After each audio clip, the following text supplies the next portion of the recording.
DDC PA 5, 4, 3, 2, 1. Mr. Deputy Chairman, Sir, it was a pleasure to listen to my friend, but I thought that he would launch his maiden speech as the leader of the opposition with a statement that the season for friendly opposition has started. But I am afraid he has a job requirement, and precisely for that reason, he was used a very critical line.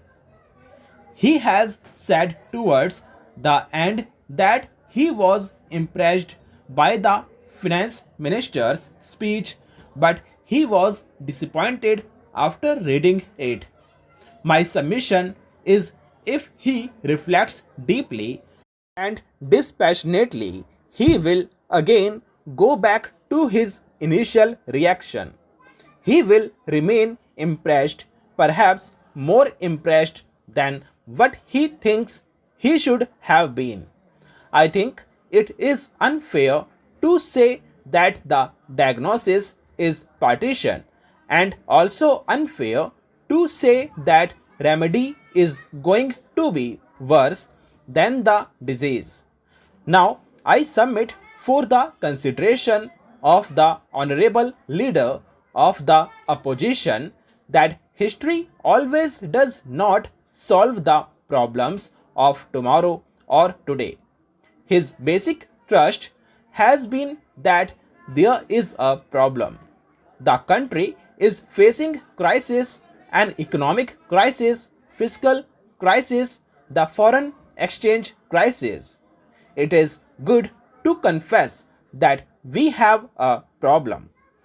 Who contributed how much is a matter of detail, that it is a matter of debate.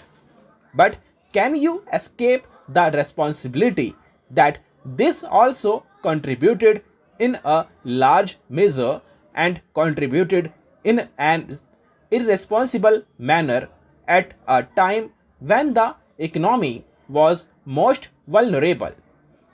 They had political support from all walks of life, in the sense both from the left and the extreme right, and their leader was the ex-finance minister who had historically contributed in the earlier so-called devaluation of whatever other kinds of reforms in the country.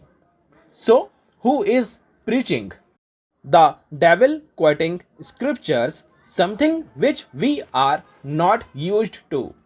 But the job requirements for my friend could be his constraints. He talked about black money and said that the government had compromised and had not taken deterrent accounts. Would the House like to hear from him what the Janta Dal government did?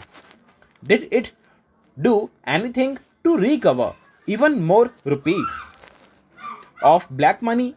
So it does not lie in his face to say that enough is not being done, or that the government is compromising with black money.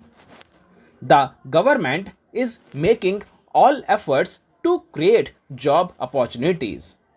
Mr. Reddy, the basic point that you made is that you so-called aid plan was promising jobs and money to job seekers. Your government is on record. It took a decideful action.